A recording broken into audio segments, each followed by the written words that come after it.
Who is the most evil person you've ever met? My ex-wife. I've never met anyone that thrived on conflict like she did. I had to constantly walk on eggshells around her and be hyper aware of her moods. It took years of therapy to undo the webs that she spun in my mind. My mom has narcissistic personality disorder. I've noticed she tries to start fights when she's not feeling well. If she's been anxious or down for a while, I can predict an uptick in abusive behavior. I've even called her on it and gotten her to admit that she is essentially using fighting as a way to regulate her emotions. It makes her feel good. A South African ex-police officer. He boasted about killing suspects by dropping them out of helicopters over the sea or shooting them point blank when they were caught instead of arresting them. My former friend's mom. She drinks all day, spends her husband's money, and is a selfish narcissist. She injured her leg years ago working at a troubled youth clinic. A bad kid attacked her for no reason. But the more I grew to know her and saw how cruel she was, I believe she said something very hurtful and is also milking government money with her injury. My friend's boyfriend suffered a freak accident and almost died. While he was in the hospital, they got a dog to help him with his recovery. Fast forward to them breaking up. He kept the dog and she traveled the country for a few months. They were still friendly. He asked her to watch his dog while family with an aggressive dog came to visit. She agreed. Then the mom refused to give the dog back. She was now living with the mom post breakup. It wasn't in his name, so he had no merit to get the dog back, besides massive court fees. She took a stroke survivor's support dog from him. Lol. I felt so bad for him. He talked with attorneys and they said they can get the dog back for sure, but it would be pricey and she will be vengeful. He ended up having to get another dog. Ronnie Lee Gardner. He killed a bartender in a robbery gone wrong, then had his girlfriend sneak a gun into a courthouse and shot and killed an attorney. I was a court security officer during one of his death penalty appeals. I didn't technically meet him, but was in court with him. That man just radiated evil. My brother. He has been hurting his girlfriends and gaslighting them since he was 15. They come to me when they're fully broken because he's told them I'm wealthy and a monster and out to get him. So they think I can help. I get to hear about how he hurts them and threatens them. My parents covered for him for years, but now they're both gone. He's been accused of it on Twitter. He's TikTok and Twitter famous, and he just turns around and says that he was the victim. Though I know it's not true, he continually tries to contact me. The most evil person I ever encountered was a nurse assigned to the oncology floor at the Valley Hospital in Ridgewood, New Jersey. My recently departed wife was being treated for leukemia, and she was unfortunate to be one of her patients. My wife also had pulmonary fibrosis, experienced difficulties with breathing for years and years, and had irregular blood oxygen levels. This nurse came on duty, administered medication, took vitals and placed a blood oxygen measuring device on my wife's finger. This nurse told my wife what her temperature and blood pressure was, but refused to tell my wife the blood oxygen level, and began administering oxygen. Having pulmonary fibrosis for many years, my wife understood blood oxygen levels. There were a nasal cannula and an oxygen mask available, and the nurse chose the oxygen mask. My wife pulled the mask away and politely asked what her blood oxygen level was. The nurse told my wife to shut up, climbed onto the bed, knelt on her, forced the mask on her face, and pinned my wife's arms beneath her knees. I had to run to the nurses station to get help. Nurses at the Valley Hospital in Ridgewood, NJ are walking piles of garbage. They saw her kneeling on my wife, but each denied seeing it.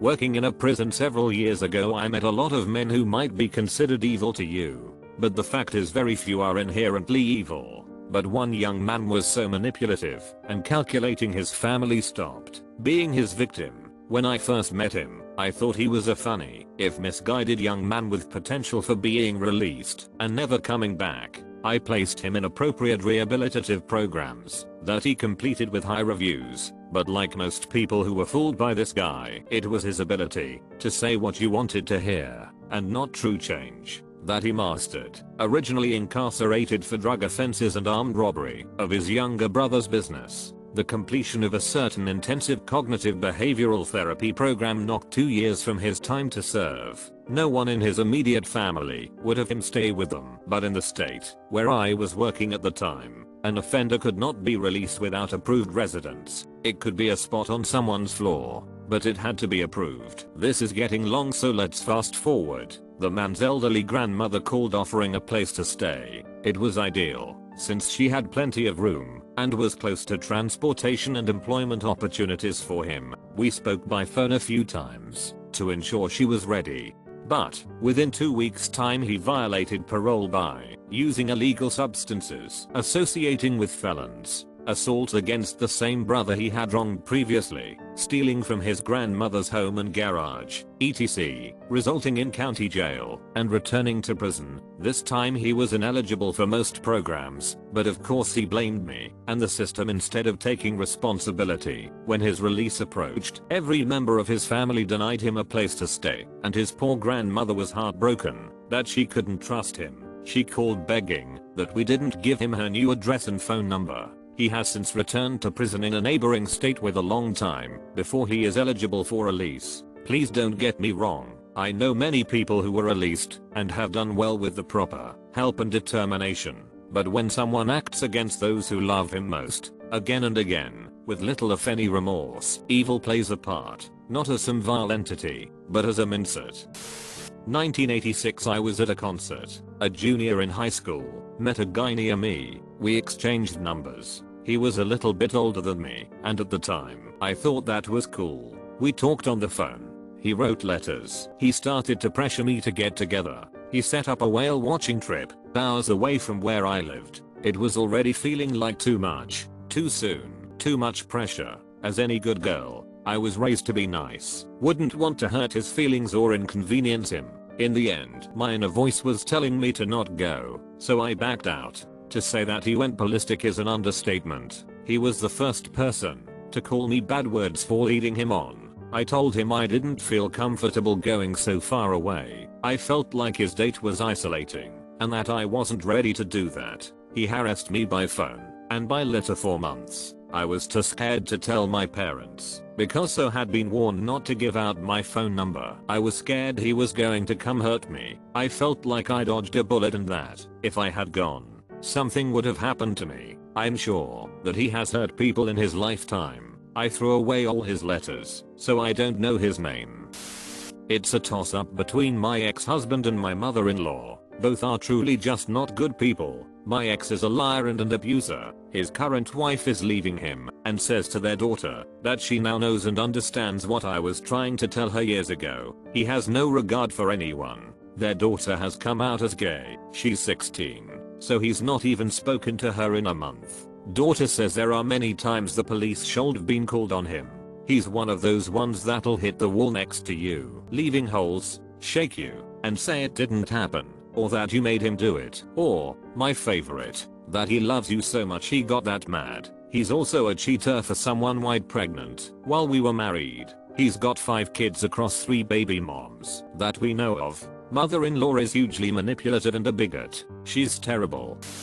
A woman who is my grandmother, but I refuse to speak to her or call her that name. Instead, she gets the first name treatment. She didn't have a high school education and lived off of my grandfather's paychecks and military benefits. As they got older, she wanted to move to a nearby town on a lake. There was some apprehension to the idea, and then miraculously, there was a fire in their old home. This forced their hand, and they made the move to a new home that my grandfather purchased. She decided to go and get a part-time job because she was bored, but since she had no driver's license, family members would take turns driving her to work. While there, a seasonal office job just checking people in, she met a wealthy guy. They began having an affair and it destroyed my grandfather. She eventually left my grandfather, but not after having her new boyfriend threaten him multiple times, pick her up from the home, etc. Keep in mind, this hag is in her late 60s at this point. The guy saw me there doing some yard work once and asked if I was there to do my grandpa's dirty work of fighting him. The dude was in his late 60s and I was in my 20s. I had enough of his antics.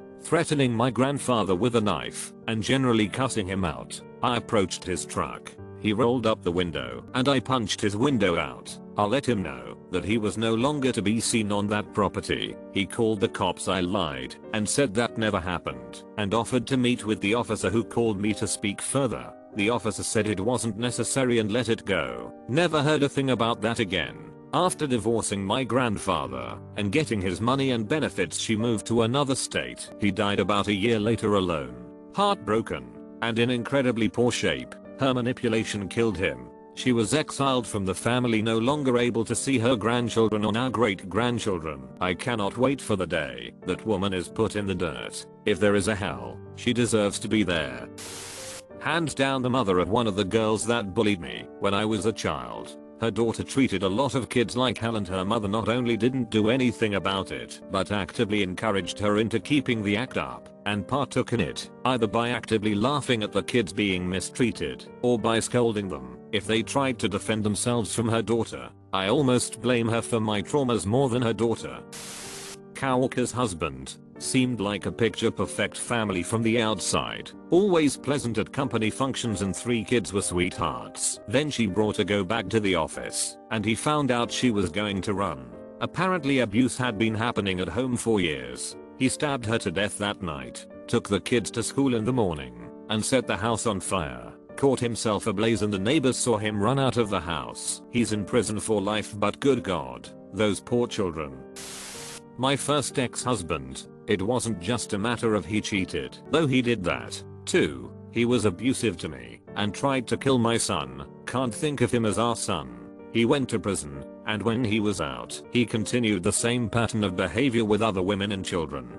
He went to prison again. Not sure what he's doing now, but I can guess. Former stepdad. Mom filed for divorce and had the papers served as she got on a plane to England from America, so my stepdad couldn't find her. My stepdad's brother called my mom after a hunting trip and begged her to leave him as he spent the entire trip discussing how he was going to kill my mom and hide the body. Unfortunately, my former stepdad's brother died before he could file a police report. I grew up in El Paso, was dating a girl who worked with Richard Ramirez, the Night Stalker. Went to pick her up one evening after her car broke down at the warehouse where they worked. He was standing in the parking lot just glaring at her like I didn't even see what he was doing. I stared back, but he never took his eyes off of her. In retrospect, I guess that would have to be him. And then oddly enough, I bought a lot of cars for scrap. One of them was a white station wagon and the federal marshals came out and told me I couldn't sell it or scrap it until I got an okay from them because it belonged to Richard Ramirez and the case against him was still ongoing. Yeah, that's another can of worms. While they sold it, but things happen. Both of my grandparents, honestly, they didn't start off so evil. They were just a couple trying to survive without money or shelter. But something ticked inside of them to be so abusive towards my mom and her younger siblings. Of course, my aunts and uncles that still love them think it was also reasonable and that they deserved it that way. They never thought to sit down and think about all the pain they went through as a child and now as an adult. My grandparents played favoritism. And it just sickens me because my uncle now projects it onto his children and they continue to play favoritism, breaking this family into 2 sides. They are seriously sick, both physically and mentally, and I hate the fact that they looked down on me. I was supporting my mom because she just wants the best for her parents, but they just keep on shutting her out. They are terrible, and I hope that I never grow up to be like them. An hour manager at a Chapter 13 trustee's office. She did nothing all month long except payroll twice a month. She was nosy as hell, so she just walked around the office butting into people conversations, bragged that she had $1 million home, was a member of WAC, Washington Athletic Club, yet was overweight, and that her husband was some high-paid lawyer. When I first started, she threatened a coworker that she would never work in Seattle ever again and would ensure that her and her disabled son would starve if she was late or missed work because of him again. That coworker quit that day. She went to lunch and never came back. She pretty much took out the fact that she was in an unhappy marriage on everyone else in the office. She forced her husband into marriage, but he made her sign a prenup that also states they agree to no kids in the marriage, which she wanted. Her husband is on a strict diet and refused to let her do the grocery shopping. She told This Is Me and a new coworker that replaced the girl that left. She questioned people's fashion choices since she liked how people dressed back in the 80s for business. Another coworker, male, was short and very thin. He shopped in the teen boys section of Old Navy. One day he wore shorts he got from there on Causal Friday. She asked him if they were swim shorts. He said no. When he and I walked past her office an hour later, we glanced in and saw she was on Old Navy's website looking for the shorts he was wearing to see if he lied or not. I wore one of those boho tiered skirts from the early 2000s on a Causal Friday and got so many compliments for women in my office and even in the office building. Come Monday morning, because she personally didn't like the style, told me that it was not work appropriate and to never wear it again. After she told me that, I just stared at her for a good minute before she stumbled over her words trying to tell me why it was not appropriate for work. She dismissed the opinions of all the women in the office and would listen to the men in the office. There was 7. She disliked that I refused to tell her what I do outside of work. She was the reason for high turnover and the debt she managed. She tried to get me fired by her boss, who was a Chapter 13 trustee. She got upset over an email that I sent about the quarterly movie day for the office. I read the instructions and sent out the email informing when it was and the choices for the movies and about voting. She was upset that I didn't run it by her first and brought in her boss, so show that I wasn't a team player and being disobedient employee. I showed him the instructions, in which nowhere states that I was to run my email by her before sending it. Plus he got it too and found no issues with tone or anything. He dismissed me from the meeting and asked that I close that door behind me. As soon as I closed it, he let her have it, telling her to stop the petty bullshit of harassment on employees. That's why her department has high turnover rates. There's only 4 PPL in her dep, not including her. After that, she tried to make it her mission to get me fired. She almost refused to let me leave early one day since my dad ended up in the hospital. I overheard her talking to a mailroom coworker that she is worried her 4 years nephew is gay because he likes brush his mom's hair, and that she will make sure to do everything she can make sure he is never becomes gay. She pretty much bullied the other managers except one who wasn't afraid of her and often stood up to her. When she had a day off during the week, my dad threw a little party with food and drinks. When I did leave, I wrote a letter to the trustee explaining I left because of her and the bullying, and even thought the No Fear Act just came out. I felt that she would try to get out of it somehow and say it doesn't apply to our job. I also advised that she will end up being the reason why a lawsuit would be brought against the office.